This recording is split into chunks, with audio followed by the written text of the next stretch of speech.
Welcome back, this RB Sensei. To my die-hard fans, make sure you watch at least until 9 minutes because watch time is the most important factor to this channel growing and being successful. To new watchers, if you like this video at any point, like and comment. Be sure to follow me on Rumble, Discord, or Twitter, links below, because who knows how long they're going to let me stay on the tube. Now let's get into this ridiculous nonsense. And you might say, well, I'm not in the mood. It's like, get in the goddamn mood. Being married is no longer the standard for women. A lot of us are starting to see that we are better alone. You know, marriage used to be a thing. Like, you really needed a man at one point. What are the chances that this woman has had positive experiences with men since she's been dating? No, not a chance in hell. What are the chances that she picked wholesome, nice, good guys and has had fruitful relationships? Generally speaking, they don't need a husband or a boyfriend to survive and make it to the end of life. What, you want a cookie? They can get a job and make enough to at least struggle through life until the end of life. You know, a lot of women would prefer to have their freedom and be kind of broke and just, fuck on the tall hot guys that they want to fuck on than be straddled down with the average Joe. Barely got a brain, a damn shame. The girl can hardly spell her name. Women really did not even have rights. Let's keep that real. We couldn't even work at a certain point. And what's wrong with that? And when we started working, we were getting paid pennies. That's why when you hear them stories about your grandparents and your ancestors and all those type of things where they was marrying our grandmothers when they was real young, having outside kids, and grandpa really wouldn't shit. I don't remember asking you a goddamn thing. Don't use the worst outliers as your examples if we're going to have a generalized conversation. Guess what? When you bitches had less, you know what? Society was objectively better. Down with the patriarchy. That's the message. So cool. Okay, y'all got all these this and that and all this independence and all these plights. And what has come from it? Nothing but destruction and bullshit. And the destruction of the family. First of all, that's embarrassing. So what's the alternative? Like, let's really think about this, people. So the alternative is y'all work some $50,000 a year job, struggle to make it to the end of life financially, and get pumped and dumped by dudes that don't give a fuck about you? Is that a better alternative? That's a better option than facilitating a family and raising a family and having a household where you're being provided for and you're protected and you'll be taken care of at the end of life and all that. And I can go on and on about the benefits of an intact family. Or, here's another idea that's going to be very controversial. You could shut the up. Even the example where Big Papa was cheating on Big Mama, the woman was still way better off than this alternative that you're living right now. Spreading STDs amongst Pookies and Ray Rays. Kids all fucked up in the head and fucked up emotionally, doing fucked up in school because they don't come from an intact family. So even the fucked up example you're giving of Big Mama was getting her ass beat and cheated on, it still was a better outcome for everybody in that scenario than this scenario. Oh my gosh, I've never thought about that. In those times, they were getting married just to get married because that's all they could do. They were not getting married because of love. They was getting married because of the benefits of a marriage. Duh. Once it hits you, you just can't unsee it. The things you learn when you watch a moron. Yes, you fucking dingbat. Love is not real. Love is just a feeling, you dumbass. We can't build a society off of feeling, goofball. Yeah, life is practical. We can't build a functional society off of everybody feeling butterflies and rainbows every day. Fucking imbecile. Today, there are no more benefits. Today, we are working just as hard as men, if not harder. Doing drugs stop you from living up to your potential. It holds you back. We take on most of the fucking work in a marriage. Kids, house, cooking, emotional. Like, we take on all that baggage. Like, we are really on the bottom of the totem pole when it comes to a marriage. to the point that it no longer serves us. You're selfish, right? You're selfish, selfish, selfish. And that's the fucking problem. A bunch of selfish women just out for self. We're not going to have a functional society like that. It's not serving me. Me. Can you imagine? Well, we probably wouldn't be here if everybody had that mentality since the beginning of the time. What's going to serve me best? Not the fucking tribe, but what's going to serve me best? The fuck out of here. You're horrible. Subscribe now if you like what you heard so far and you want more content from me. It really helps this video and the channel blow up. Thank you. So many women out here talking about, I don't really care if I get a man or not.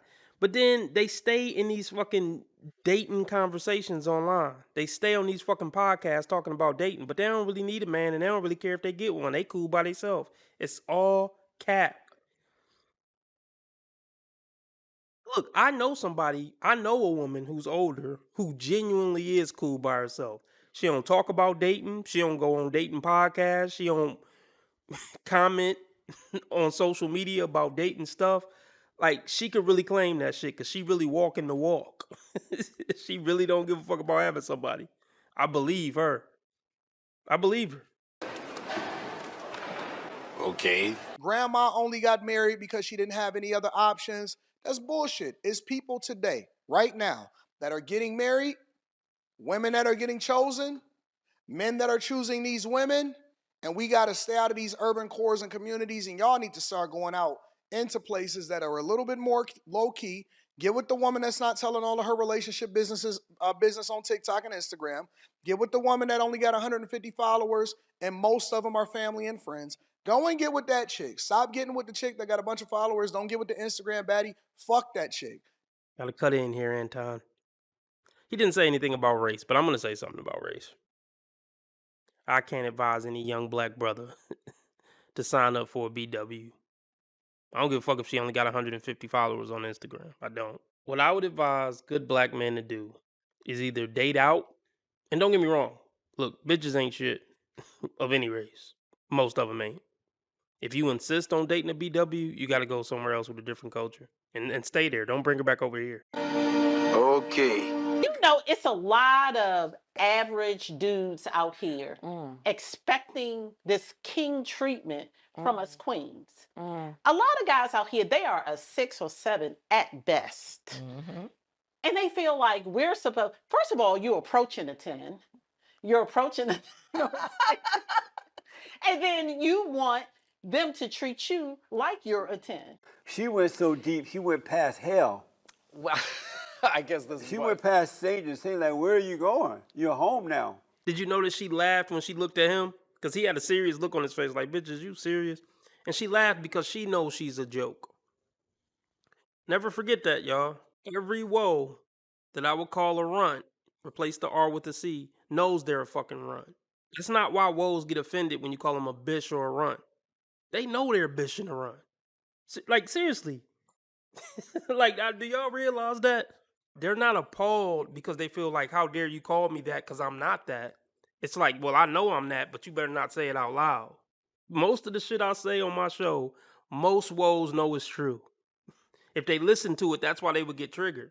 Not because it's just so offensive. It's just because, hey, you're not supposed to know that and you're not supposed to be saying that stuff out loud and telling other men that. Bingo. You are never gonna meet anybody with that kind of mentality about women, you sick son of a bitch. Inconsiderate prick! You're a prick!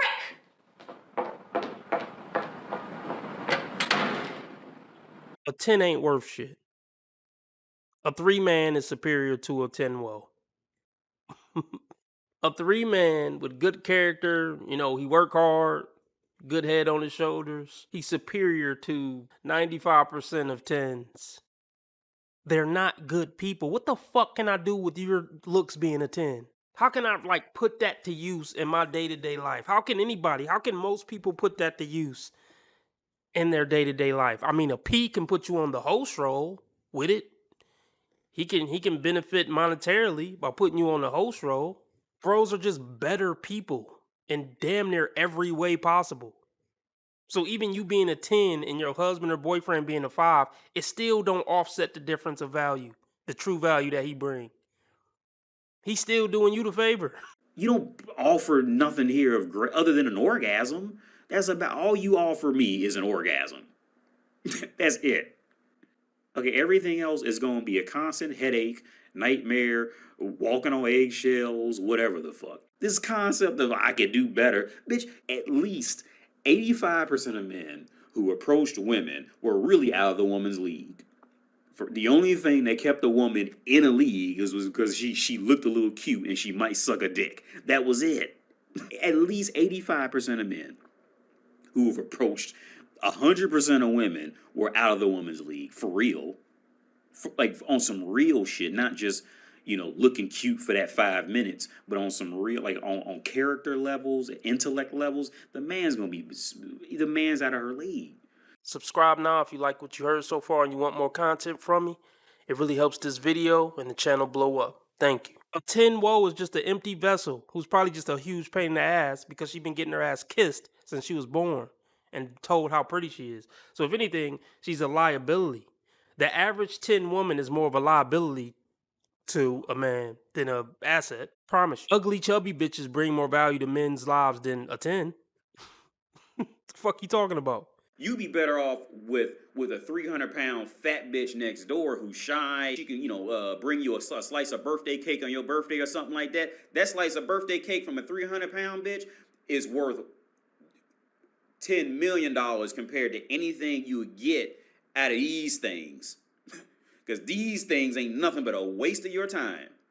The reason why so many woes go out of their way to belittle men, it's the only way that they can try to bring a bro down to her level. Most woes know that the bros are superior. That's why they're so dedicated to insulting men, belittling men, emasculating men.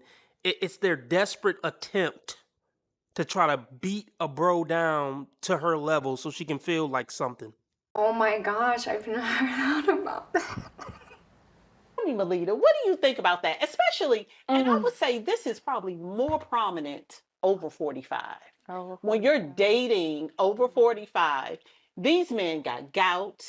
They got a bad knee. She is going hard, y'all. That's a bird for you. That's what that's a bird for you right there. That's how that's what they do. You dusty bastard. The average man in America with gout is a better human than you. And you're displaying that right now. That's the ironic part. You're trying to make this argument that you're, better than most men while being a horrible person in front of a camera. Like, you can't make this shit up. This is all trauma, hatred, and bitterness. And this is why men over 40 don't date woes over 40. This shit right here. Because if I'm going to deal with an entitled, arrogant, narcissistic cunt, I'm going to deal with the entitled, arrogant, narcissistic cunt with some tight skin, young, some tight pussy, and a pretty young looking face. If I'm going to deal with that. He's out of line, but he's right. How would a man be perceived if he came on here talking about these bitches got this and breast cancer and all this goofy shit? Just never mind. Would anybody on the panel be laughing? No. If a guy came on here, these old bitches got breast cancer and cervical cancer and shit, would anybody on the panel be laughing? Hell no. They got a bad knee. Yes. They sleep with a CPAP machine. They do. And what's wrong with that? Think about it. When we're in our 40s, we can date the daddy or the son. God, you're sick. They expect once you reach a certain age that you're supposed to compromise and settle. Yes. And you hear that word a lot. They say, oh, you're 45, you're 48. Just take what you can get. Absolutely. As if you don't bring a lot to the table. Think about it for a second. As women, there's so much we have to do. Men, they put on a black tee, some jeans or sweatpants and sneakers, and they out the door. They take their little bald head. We getting hair, makeup. I take their little bald head.